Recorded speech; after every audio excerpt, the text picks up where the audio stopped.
Anda telah mengunduh podcast yang dipaparkan oleh Pendeta Dr. Erastus Sabdono ini dari truth.id/voice. Selamat mendengarkan podcast ini. Shalom saudara sekalian, salam sejahtera dalam kasih Tuhan kita Yesus Kristus. Kebenaran hari ini 17 Mei berjudul Tempurung Doktrin. Banyak orang Kristen yang meyakini bahwa mereka telah memiliki kepastian masuk surga hanya karena merasa sudah percaya kepada Yesus. Inilah yang mereka pahami sebagai kepastian keselamatan. Mereka memiliki keyakinan kepastian masuk surga hanya dibangun dari nalar teologi atau pemahaman mengenai suatu pengajaran. Saudaraku, inilah fakta yang tidak bisa dihindari yang terjadi dalam kehidupan orang Kristen yang hanya mengikuti apa yang para teolognya ajarkan.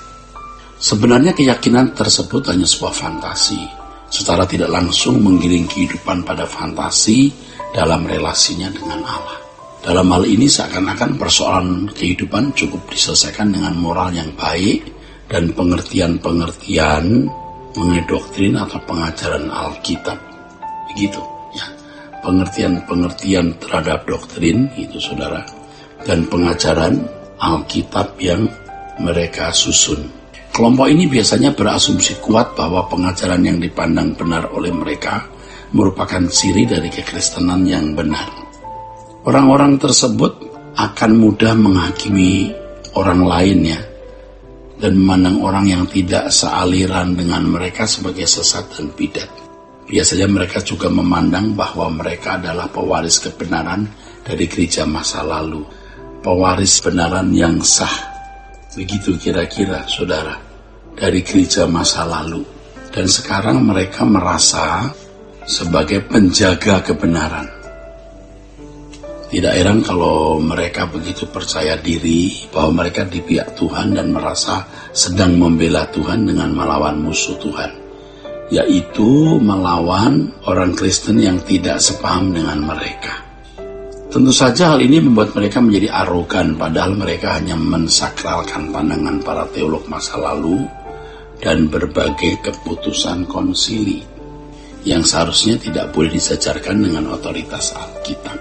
Mereka telah terpenjara dalam ruang tempurung doktrin yang mestinya pengajaran-pengajaran atau doktrin-doktrin tersebut harus direvisi dan dibaharui seiring dengan perjalanan sejarah kehidupan manusia dan sejarah gereja Tuhan di dunia yang belum selesai dan yang selalu berubah.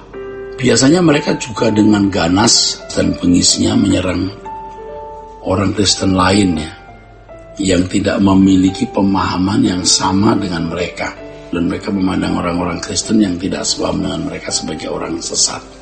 Padahal mereka sendiri, orang-orang arogan ini belum tentu juga selamat. Mereka hanya merasa sudah selamat berdasarkan keyakinan dalam nalar yang dibangun dari sistematika doktrin yang mereka miliki.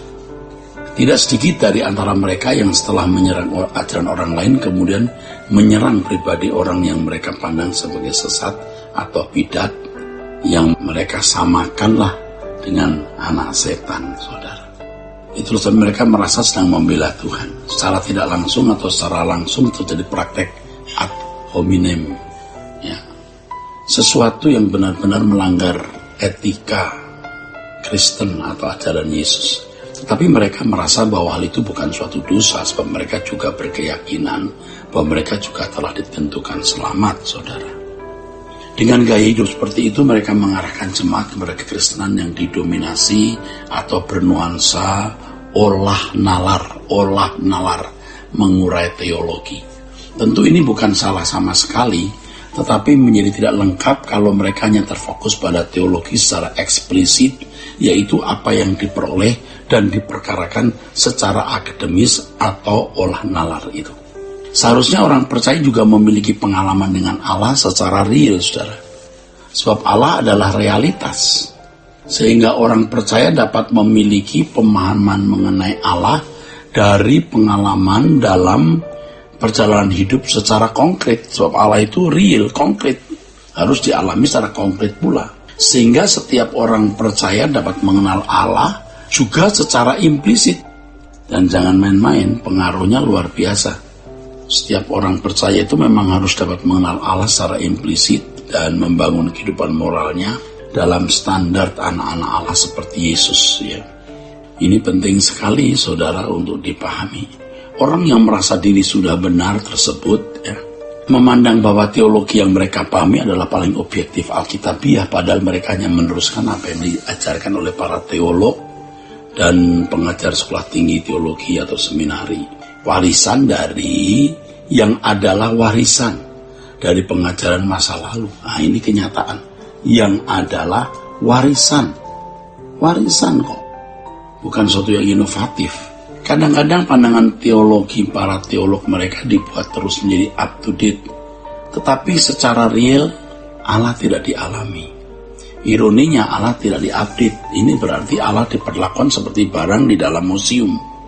Allah yang mereka sebut-sebut dan menjadi objek pujian penyembahan dan doa mereka adalah Allah di dalam fantasi mereka dan doktrin. Dalam fantasi mereka dan di dalam doktrin mereka. Nah, ini faktanya. Bukan Allah yang real yang dialami secara komplit. Biasanya mereka miskin dalam kesaksian hidup setiap harinya berjalan dengan Allah. Bagi mereka kesaksian pengalaman real dengan Allah selalu dipandang sebagai subjektivitas yang membahayakan iman Kristen. Padahal justru itu jantung implementasinya, saudara. Mereka tidak mau mengerti dan tidak mau menerima bahwa Allah yang hidup, maha agung dan maha besar, di zaman ini juga memberi diri bergaul dengan orang percaya yang mengasihi Dia dari berbagai denominasi lain.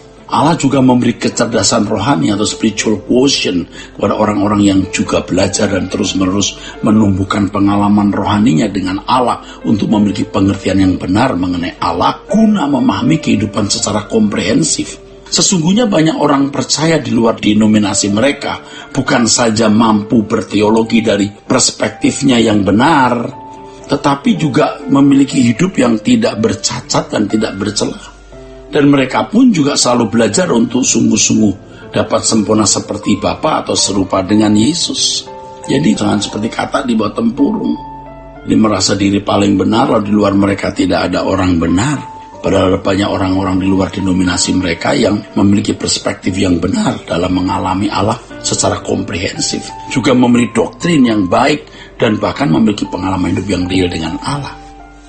Dan banyak orang di luar mereka juga yang berdampak bagi sesamanya dan berguna bagi masyarakat, bangsa, dan negara. Oleh sebab itu kita jangan berpikir picik, saudara, ya. Berpikir besarlah. Kiranya kebenaran ini, saudara, memberkati kita sekalian. Sola Gracia. Untuk berlangganan renungan harian dalam bentuk cetak, silakan hubungi Truth Literatur di nomor telepon 0878 7870 7000.